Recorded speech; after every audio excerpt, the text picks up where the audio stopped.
tidak pernah ya. Dan khalifah senantiasa mengajarkan jangankan untuk menggulingkan ya. Artinya kita menyakiti seseorang saja atau makhluk yang lainnya saja itu tidak boleh, apalagi sampai menggulingkan gitu ya. Jadi tidak pernah, kami tidak pernah mendapatkan hal yang seperti itu. Jadi lebih fokusnya ke arah mana khilafah muslimin ini? Ya, kita hanya menyatukan hati kaum muslimin untuk sama-sama beribadah kepada Allah sesuai dengan tuntunan dan secara totalitas ibadahnya ya, sebagaimana dalam ayat itu dikatakan bahwa masuklah kamu ke dalam Islam secara totalitas ya, termasuk kepemimpinannya juga. Itu yang saya pahami. Apakah yang khilafah muslimin ini organisasi yang terdaftar di Kementerian Hukum dan HAM? Tidak. Jadi Khilafatul Muslimin ini adalah organisasi yang tidak terdaftar. Lalu selama ini apa yang bisa menyebabkan Khilafatul Muslimin tetap eksis di masyarakat? Karena memang yang kita tunjukkan adalah sebagaimana yang dibawa oleh Rasulullah, yaitu Islam yang rahmatan lil alamin. Kita menebar kasih sayang kepada siapa yang kita jumpai ya. Kita sampaikan misi persatuan ini dengan penuh kasih sayang ya, tidak ada paksaan dan lain sebagainya. Siapa yang mau monggo, yang tidak ya tidak apa-apa ya. Sebagaimana Islam juga tidak ada paksaan kepada di luar Islam. Ya, alhamdulillah lambat laun ternyata warga kekhalifahan itu semakin bertambah, dan juga kita tunjukkan akhlak-akhlak yang baik ya ketika kita melakukan kegiatan-kegiatan dimanapun tempatnya. Apa syarat untuk menjadi anggota Khilafatul Muslimin? Ya, syarat untuk menjadi anggota warga Khilafatul Muslimin adalah berbaiat ya. Berbaiat, kemudian memiliki kartu warga. Begitu sesuai dengan isi maklumat Khilafatul Muslimin. Jadi maksud dengan baiat itu apa, mau dijelaskan?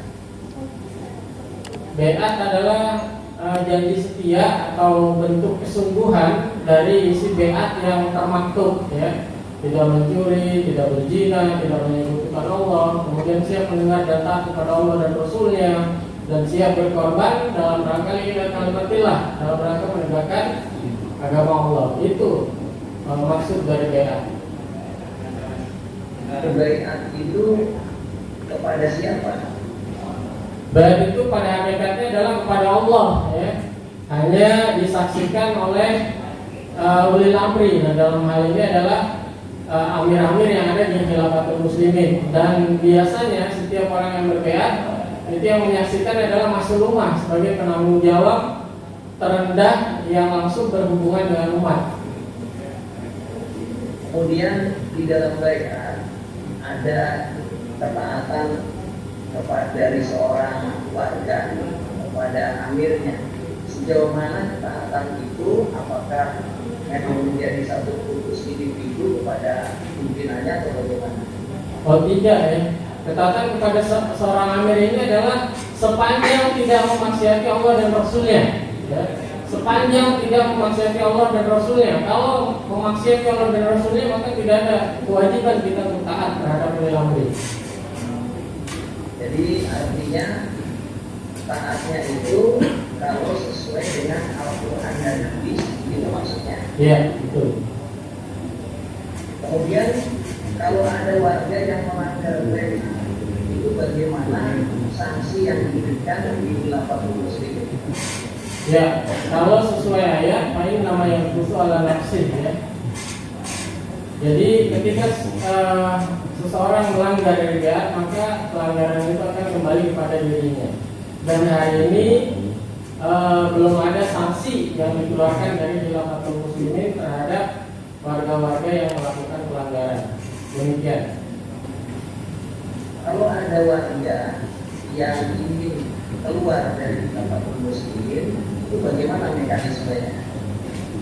Ya, sebenarnya gampang, tinggal keluar saja kan, sampaikan kepada penanggung jawab yang terendah bahwa saya tidak sepakat dengan khilafatul muslimin dan saya menyatakan keluar atau menarik BA yang telah saya kerahkan. Hanya seperti itu. Apakah ada sanksi terhadap warga yang keluar? Tidak ada, tidak ada. Kemudian selama ini yang saudara saksi pernah laksanakannya, kewajibannya apa saja sebagai warga khilafatul muslimin? Ya, sebenarnya kewajiban warga khilafatul muslimin adalah sebagaimana kewajiban dia sebagai umat Islam, ya, sebagai orang yang beriman. Allah memerintahkan kita taklim, ya taklim, ngaji. Allah memerintahkan kita infak, ya infak. Gitu. Jadi semua yang diperintahkan oleh Allah dan Rasulnya kita berupaya untuk melaksanakan. Itulah kewajiban warga khilafatul muslimin. Baik, ini mengenai kegiatan konvoy motor siar atau siar motor tanggal 29 Mei. Apakah saudara saksi mengikuti kegiatan tersebut? Ya, saya mengikuti. Tolong dijelaskan ya bagaimana kegiatan tersebut dilaksanakan, kemana saja dan apa tujuannya. Ya. Kegiatan motor siar ini sudah sebenarnya berjalan kurang lebih 4 tahun ya. Dari tahun kurang lebih 2018 ya, dilaksanakan motor siar yang pertama sampai dengan tahun yang sekarang ya, 2021. Hanya saja di awal motor siar ini dilakukan 3 bulan sekali, cuma di tahun 2020 itu dirubah kebijakannya menjadi 4 bulan sekali ya. Yang awalnya 3 bulan sekali kemudian menjadi 4 bulan sekali. Dan kalau di Masyarakat di luar, Iya. ya. Apa Kalau tujuan di dari luar, motor siar langsung kalau yang motor siar tersebut? ya. tolong diulang lagi pertanyaannya. Mohon dijelaskan tujuan daripada. Ya, tujuan dilaksanakannya motor siar adalah untuk menyampaikan kepada khalayak ya melalui motor ya, kemudian juga pamflet-pamflet tentang bahwa telah adanya kehalifan milik kaum muslimin untuk seluruh dunia untuk menyiarkan hal tersebut. Pada tanggal 29 Mei mungkin saudara saksi dari kegiatan tersebut mau dijelaskannya dari sejak mulai kita berkumpul sampai kemudian kita melakukan kegiatan tersebut. Ya baik, biasanya panitia mengumpulkan di peserta di suatu tempat ya, kemudian mengadakan briefing kurang lebih 15 sampai 20 menit ya, briefing terkait kedisiplinan ketika di jalan ya, kemudian juga titik-titik pemberhentian, kemudian juga titik-titik penyebaran maklumat, kemudian bagaimana ketika konvoy berjalan diatur sedemikian rupa sehingga tidak mengganggu pengguna jalan yang lain. Kemudian juga ditentukan titik finishnya juga, kemudian ditentukan kapan waktunya akan ditutup ya di titik finish tersebut. Kemudian ada arahan-arahan juga selama dalam perjalanan, kemudian juga ada arahan juga ketika ditutup sebagai evaluasi dari pelaksanaan motor siar yang untuk yang akan datang seperti itu. Kurang lebih. Pada saat 29 Mei mungkin lebih spesifik lagi jelaskan bagaimana kegiatan. Oh iya, pada tanggal 29 Mei khusus yang saya ketahui sekitar itu di depan Perum Regensi ya, depan Perum Regensi. Kalau tidak salah jam 8 pada waktu itu startnya. Dari situ kita di briefing oleh panitia, ya diberikan arahan-arahan baik selama perjalanan dan juga titik-titik pemberhentian. Kemudian dari regensi itu mengarah kepada Wadas, ya, pasar Wadas, Parakan, kemudian ke Wadas. Nah dari Wadas itu mengarah ke arah pasir ya kalau nggak salah itu yang Kosambi itu. Nah dari Kosambi terus ke Johar, terus ke Jalan Johar. Nah dari Johar kita melewati Polres Karawang. Lampu merah bisa belok ke kiri, kemudian lewat Polres Karawang. Nah dari Polres Karawang lurus berhenti di Masjid Al-Kasyir Lari. Nah di situ kita tutup acaranya. Mendekati duhur kalau itu. Itu Maka pada saat kegiatan tersebut terjadi adanya ketidaktertiban atau adanya menimbulkan keonaran di selama perjalanan, mohon dijelaskan. Sepanjang pengetahuan saya tidak ada, semuanya berjalan dengan lancar ya, tidak ada masalah. Bahkan masyarakat juga antusias ya, menerima maklumat yang kita sampaikan. Bahkan ada yang meminta padahal kita juga maksudnya nggak ada kesempatan untuk memberi, tetapi karena dipinta ya kita terpaksa berhenti untuk memberikan maklumat. Nggak ada masalah sebenarnya. Baik, kemudian khususnya mungkin saudara saksi ya mengetahui juga ya mengenai selebaran yang kita sampaikan itu apa saja isinya. Selebaran itu ada dua, yang pertama adalah maklumat, kemudian yang berikutnya adalah surat nasihat dan himbauan khalifah. Baik, sementara untuk yang dia Baik, itu terdapat satu lagi, terdapat Erlan. Maka satu yang dia. Ya, ada. Baik, saudara saksi. Assalamualaikum warahmatullahi wabarakatuh. Waalaikumsalam warahmatullahi wabarakatuh. Baik, saya satu pertanyaan. Adakah anjuran untuk warga khilafah muslim itu politik dalam arti membunuh suatu partai? Atau bagaimana sikap tentang untuk sikap tentang pemilu dalam pemerintahan Indonesia? Demikian. Khalifah tidak pernah menganjurkan atau melarang. Khalifah membebaskan warganya untuk melakukan kegiatan politik. Itu yang saya tahu. Maka warga khilafah ya macam-macam ya, seperti itu. Tergantung pribadi masing-masing. Itu yang saya tahu. baik tambahan yang dia Silakan. saudara saksi, saudara mengenal pimpinan Khilafatul Muslimin siapa sebenarnya?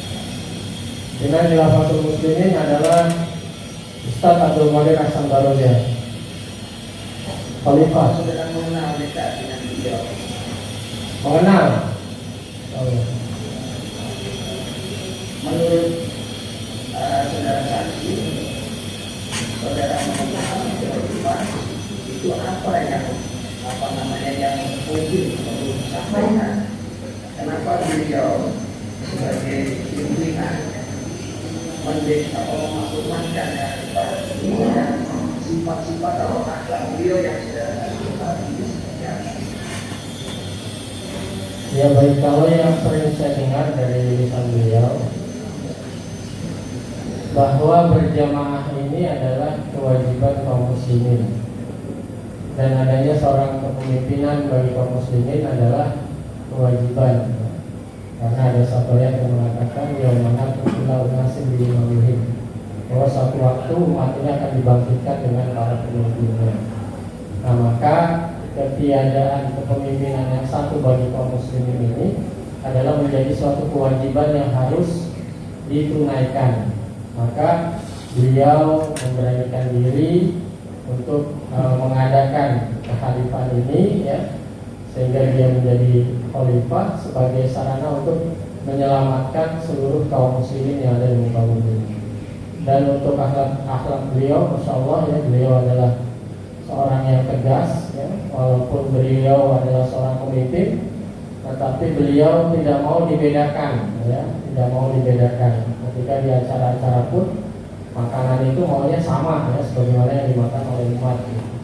Tidak mau beliau dibeda-bedakan. Kemudian posisi duduk, tidur dan lain sebagainya mereka menginginkan selalu sama lah dengan umat, walaupun terkadang kita menginginkan khalifah itu lebih baik daripada yang lain gitu. Tapi beliau sering mengatakan bagaimana dengan yang lain gitu.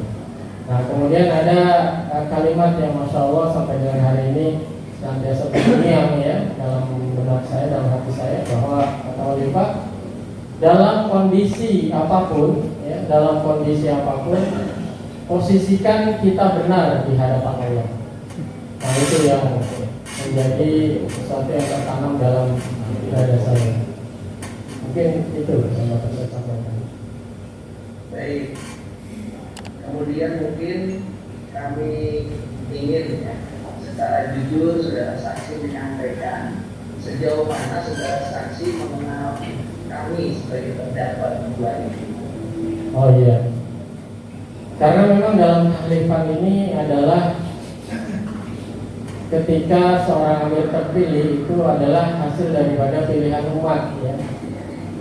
Tentunya amir-amir kami ini seperti saya juga tahulah adalah orang yang terbaik ya, yang saya kenal, orang yang terbaik ya, orang yang bisa dipertanggungjawabkan kejujurannya, kemudian tanggung jawabnya juga dalam amanah itu sudah sudah teruji seperti itu ya, sudah teruji. Mungkin itu yang saya ketahui. Ya, jadi sejauh mana mungkin mengenal kami berdua ya dari segi kita bersahabat mungkin menjadi pertimbangan bagi hakim terhadap kami sebagai terdakwa. Ya, orang yang taat dalam ibadah yang saya ketahui. Kemudian orang yang jujur dalam segala hal ya, kita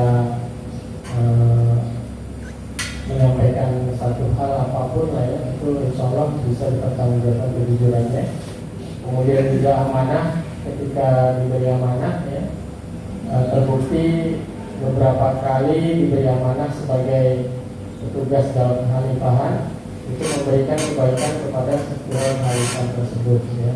Kemudian juga bersungguh-sungguh dan bertanggung jawab yang tinggi ya, walaupun disibukkan dengan kesibukan yang lain seperti mengurus keluarga, menafkahi keluarga dan lain sebagainya, tetapi masih mampu ya memberikan waktu untuk memperjuangkan dini ini dalam khalifah.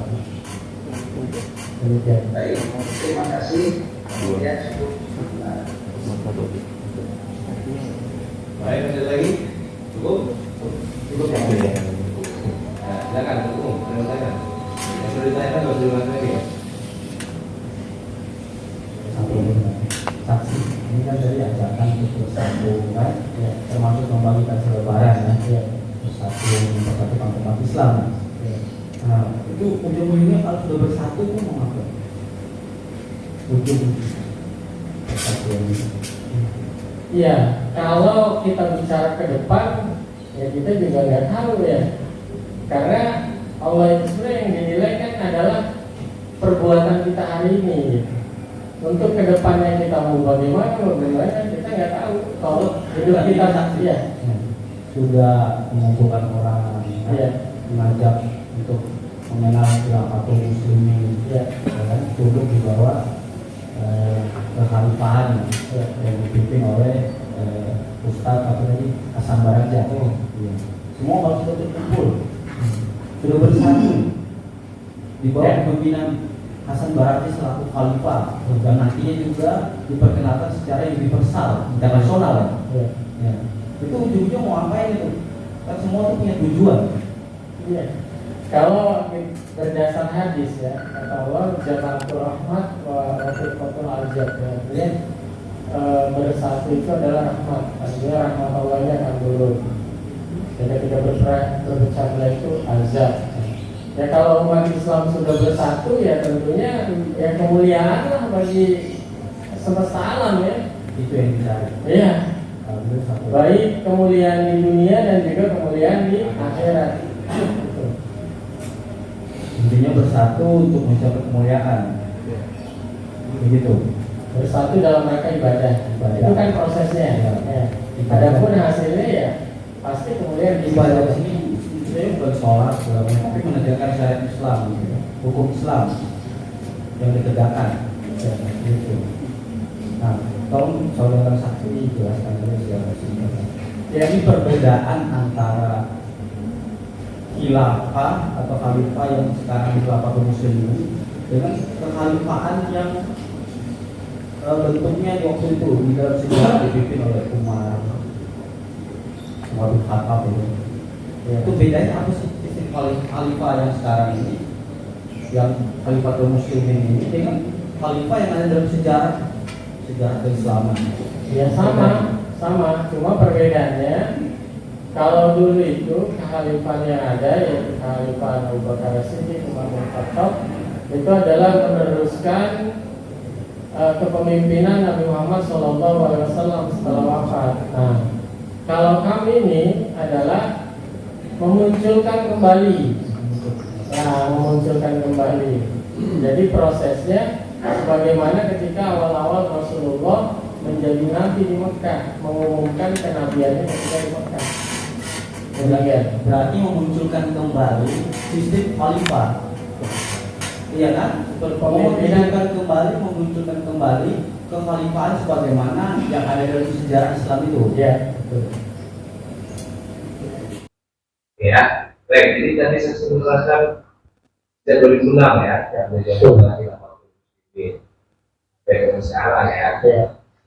Terus yang menjadi permasalahan kenapa sih khilafah muslimin tidak didatangkan? Oh ya, baik. Sebenarnya berjamaah ini adalah perintah Allah, berbeda perintah yang lain, yaitu sholat. Maka karena perintah Allah dan itu kewajiban, maka kita melaksanakan untuk meraih pahala di sisi Allah Subhanahu wa Ta'ala.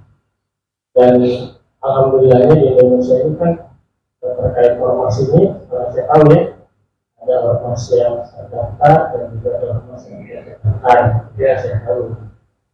Kalau yang terdaftar dapat subsidi dari pemerintah, sementara yang tidak dapat.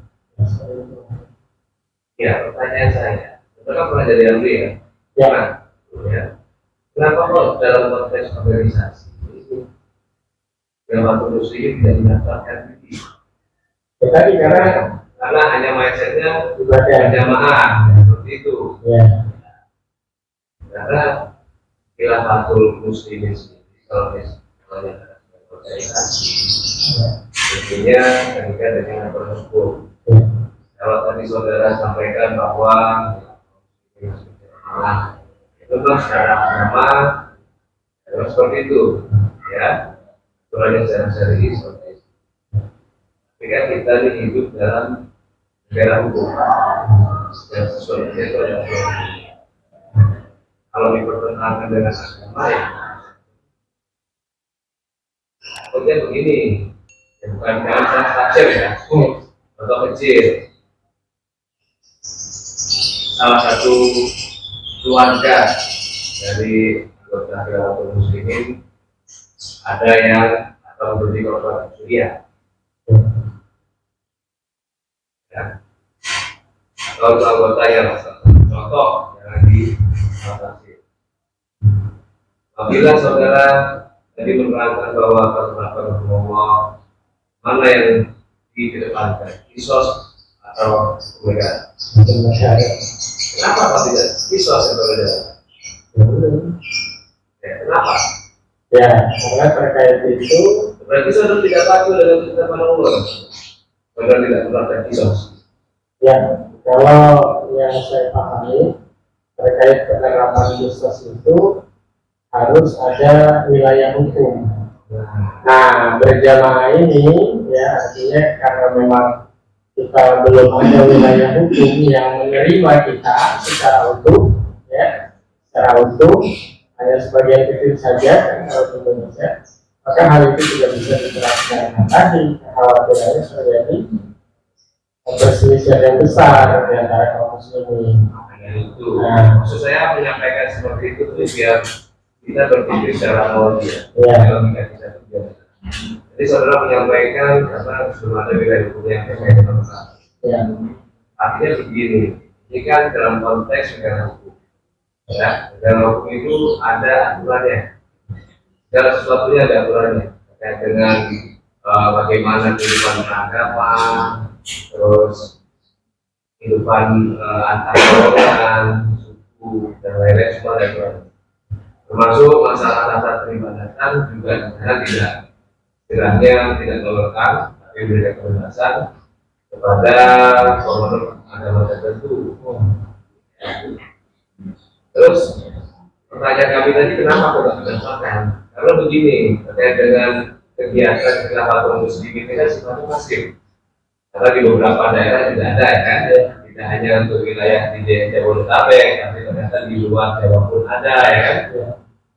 Artinya kegiatan yang dilakukan Khilafatul Muslimin ini kan penggerakan massa, ya kan? Artinya dengan tindakan-tindakan menyebarkan sebaran, menyebarkan maklumat dan lain-lain. Tentunya negara di sini hadir untuk mengontrol kegiatan itu. Wujud kontrolnya itu seperti apa? Ya dengan terdaftarnya Khilafatul Muslimin sebagai organisasi.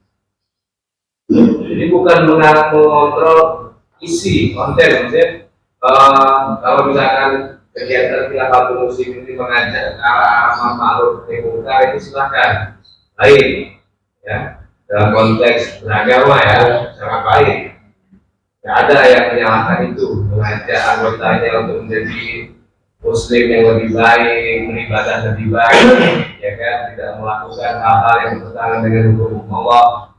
Itu sangat positif, ya tidak ada yang pertentangan itu. Yang menjadi permasalahan adalah ketika kegiatan di luar masalah keagamaan ini tidak terkontrol oleh pemerintah, takutnya terjadi penyalahgunaan atau indoktrinasi yang ke arah kiri. Maksudnya ya seperti kasus ISIS, beberapa FPI, ya. Kemudian beberapa tindakan-tindakan yang dituju ke arah terorisme. Terakhir kejadian di Bandung. Nah, hal seperti itulah fungsi negara hadir untuk mengontrol ya organisasi-organisasi tertentu supaya tidak melenceng atau tidak melakukan hal-hal yang sifatnya makar atau hal yang sifatnya terorisme. Ini bukan mendiskriminasi terhadap Islam, tidak.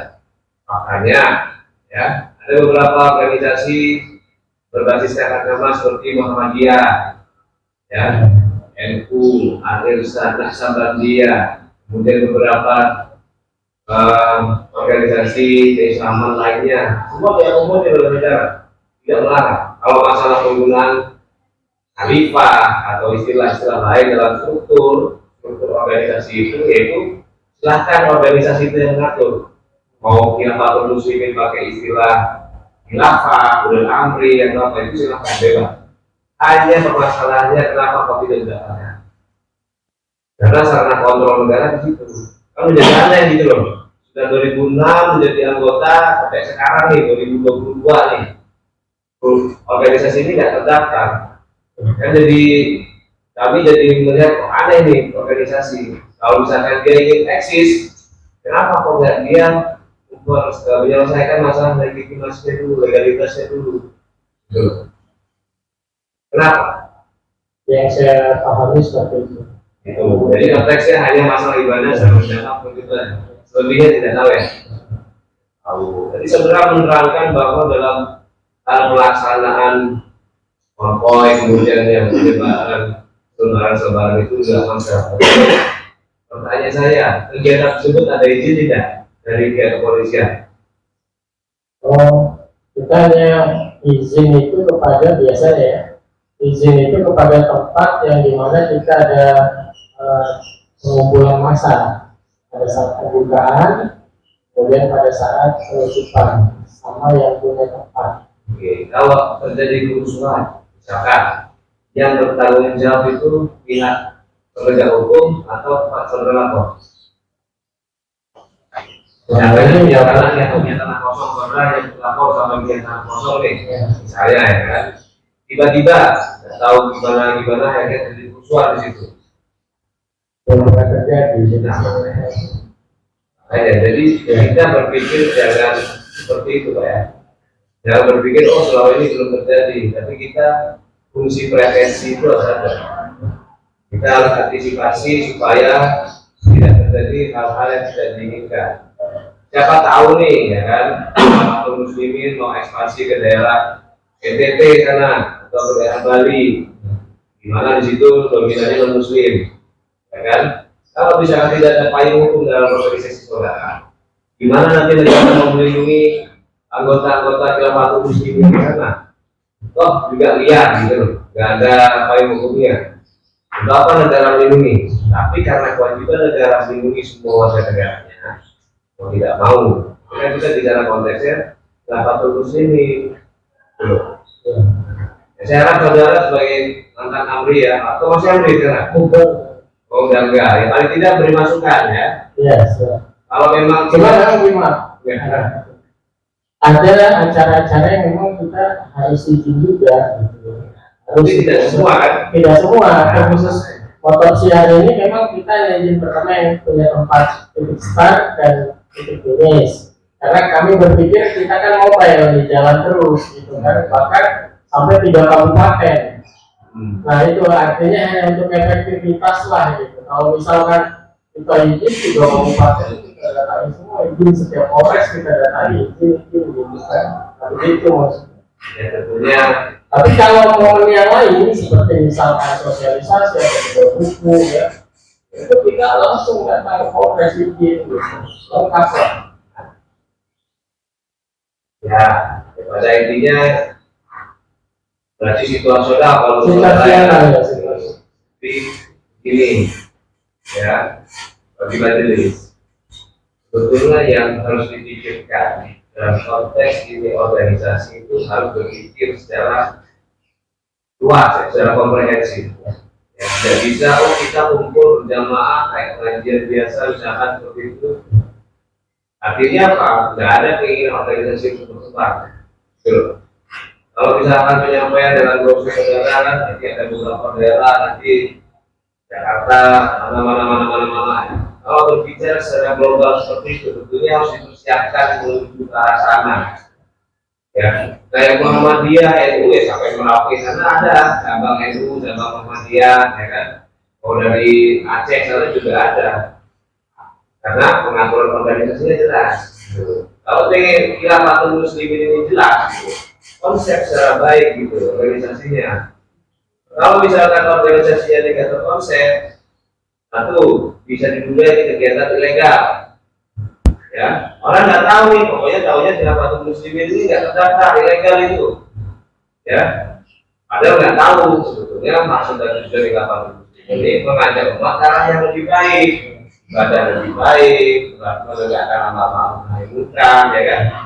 Sebetulnya secara filosofi ya baik gitu loh tujuannya untuk polemik. Cuma ya karena banyak kasus juga bersinggungan dengan masalah agama, ya contoh kayak di Bandung itu, yang dikit-dikit bilang pelakunya Islam garis keras, padahal belum tentu, ya kan? Padahal belum tentu itu orang Islam. Mungkin sama-sama berjenggot, tapi belum tentu dia orang Islam gitu. Ya, supaya tidak ada cap, ya, cap bahwa Khilafatul Muslimin ini organisasi yang Islam garis keras seperti itu. Bikin legalitas, ya kan, struktur yang jelas, ada ART yang jelas, ya. Ambil contoh lah yang sudah lama berdiri, ya, misalkan PBN kita atau Muhammadiyah, semua ada strukturnya. Kalau dalam organisasi saudara mau dibikin pakai konsep Khilafatul, pakai bahasa khalifah dan lain-lain, silakan. Itu memang aturan dalam organisasi. Tidak ada yang larang, hanya saja ketika organisasi ini ilegal atau liar, kemudian mengadakan kegiatan secara masif tanpa izin di luar, ya pengawasan dan kontrol dari negara, itu yang harus dihati. Jangan sampai niat baik dari organisasi ini, ya hanya karena permasalahan seperti itu, akhirnya yang jadi kasihan siapa? Umat siapa? Anggota Khilafatul Muslimin ini. Saya saudara tahu awalnya kan setelah bergabung dengan Khilafatul Muslimin ini kan menjadi lebih baik, ya kan? Ibadah menjadi lebih baik, pemahaman agama menjadi lebih baik, jangan sampai ya isu-isu yang berkembang itu mencap atau menstigma Khilafatul Muslimin ini Islam garis keras, ya itu perlu dipikirkan. Ada lagi mau saudara sampaikan? Cukup ya. Baik, terdakwa ada yang bertanya lagi? Cukup ya. Cukup. Terima kasih sudah berikan keterangan di persidangan.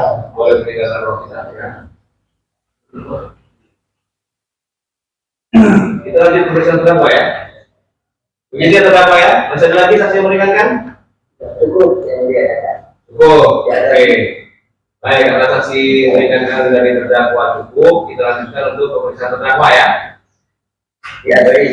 Ya, para terdakwa dalam keadaan sehat, Sehat. siap dilanjutkan untuk pemeriksaan sebagai terdakwa. Ya. Ya, baik, saya akan bertemu mengenai hal ini dulu.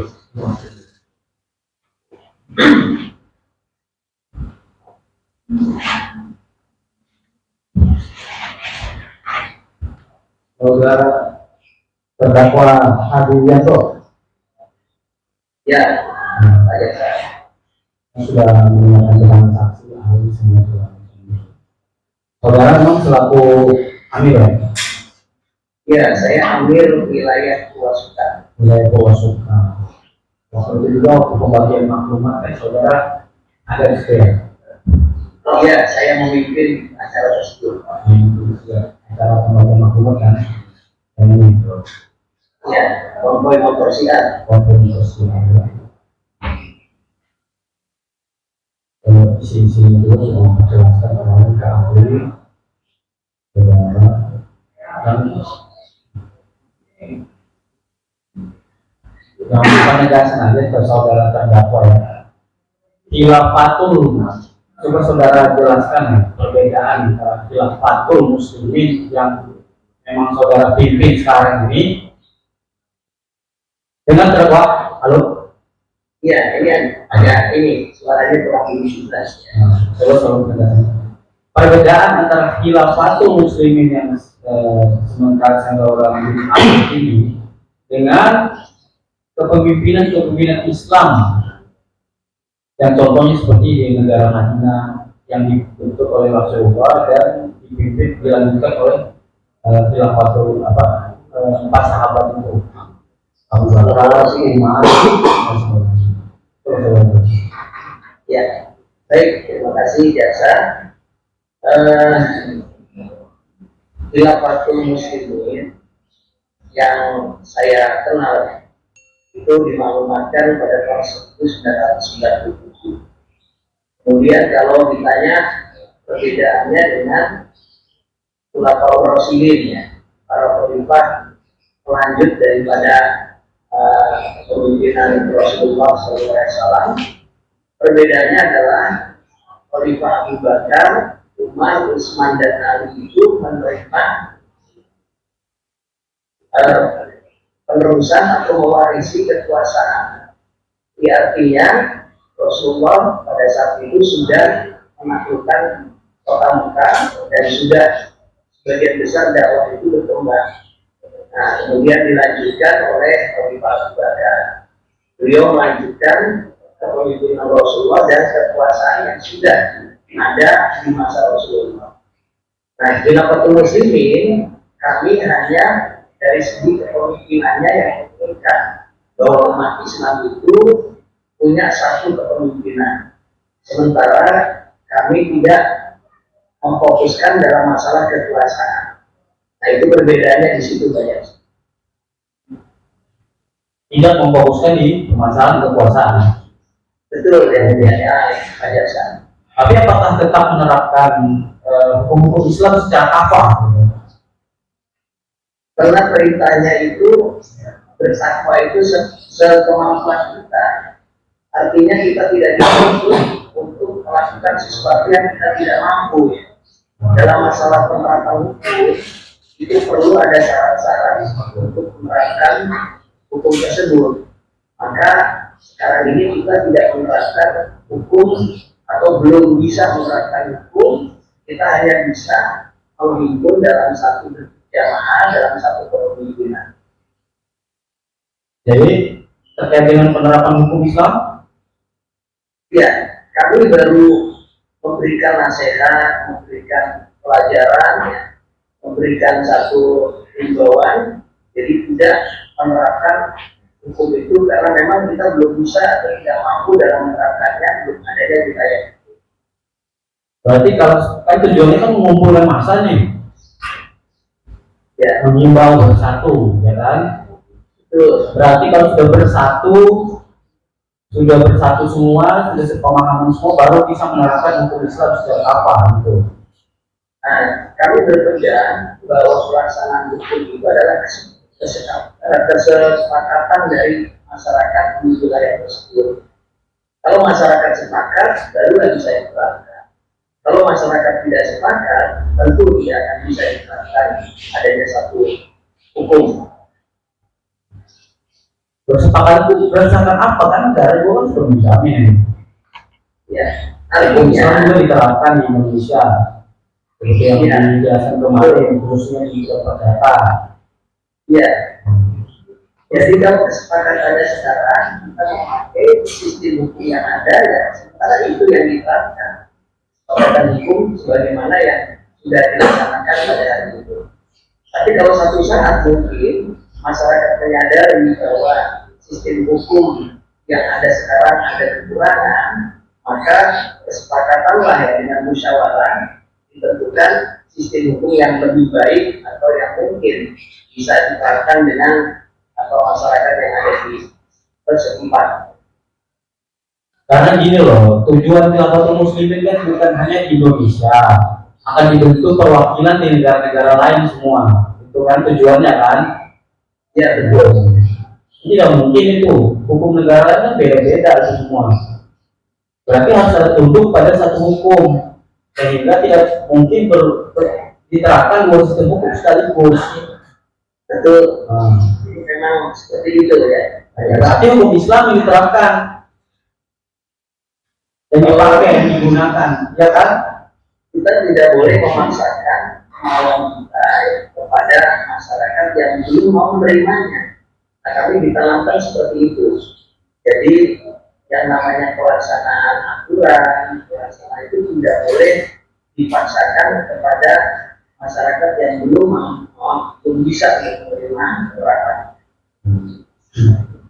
Terkait dengan Lebaran, Lebaran ini saudara saksi bilang sudah ada sejak tanggal 6 Juni 2016 ya. Mau diulang Pak Jaksa? Lebaran Ya, ini, ya, ini sudah ada sejak 6 Juni 2016. ya betul ya Pak Jaksa. Yang memperbanyak Lebaran ini saudara, berapa? Jadi masing-masing struktural itu bisa memfotokopinya Pak Jaksa. Terkait dengan kompo yang kemarin, siapa?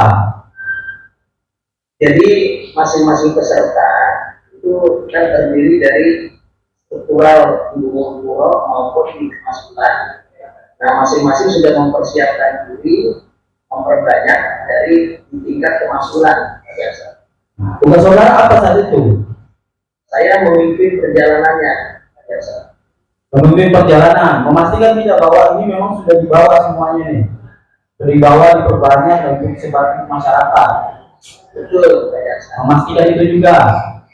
Betul. Yang kalau terdakwa yang punya Thailand, Ya siap. Siapa aja? terdakwa tugasnya saat itu apa waktu di konvoi motor? Baik yang ini. Pada saat itu saya memimpin khusus untuk Kota Baru saja, Pura Kota Baru saja. Apa? Memimpin jamaah yang ada di Kota Baru yang saat itu hadir adalah 25 motor. Oh, gitu. Dikumpulkan ke titik kumpul. Ya, Jadi memastikan semua persiapan sudah siap atau belum gitu. yang mengkondisikan di jalan tidak ada masalah atau mogok atau bisa terjadi tabrakan atau apa dan segala macamnya, memastikan seperti itu. Dan ikut juga, ikut pada saat konvoy motor. Ikut membagikan selebaran. Tidak membagikan. Saudara ikut saja. Itu saja. Di motor itu kan ada papan-papan untuk mengkampanyekan kedaulatan muslimin kan? Di motor saudara ada itu juga? Ada ya. Selebaran ini kan saudara di tingkat mana tadi? Di bawah tuh ya, kecamatannya. Umur Puro Kota Baru. Memastikan tidak anggota yang 25 orang tadi itu sebelum ikut konvoy semua persiapan selebaran semua sudah ada. Tidak semuanya membagikan. Bukan, saudara memastikan dia persiapannya. Pastikan ya. Ya, semua ada saat itu selebaran dan sebagainya. Yang 25 orang. Tidak semua yang mulia. Oh tidak semua. Yang anggota saudara yang 25 orang itu. Tidak semua punya selebaran ini. Ya, tidak semua anggota menggunakan selebaran. Bukan, bawah tidak. Mereka yang 25 orang itu. Bawah dapat dari mana? Itu dibagikan atau difotokopi. Saudara yang membagikan? Tidak, kita dapat dari wilayah. Terus yang 25 itu siapa yang membagikan? Yang fotokopi? Pemasukan Pemasukan. Saudara tugasnya mengkoordinir saja, mereka berkumpul di titik kumpul, kemudian mengikuti konvoy motor syariah itu. Iya, betul, begitu saudara. Saudara menyaksikan juga ini saat itu dibagikan ke masyarakat. Iya, menyaksikan di titik-titik saat pondok siang itu berhenti di tempat-tempat yang ditentukan, di pasar atau di tempat-tempat yang sekiranya tidak mengganggu aktivitas umum.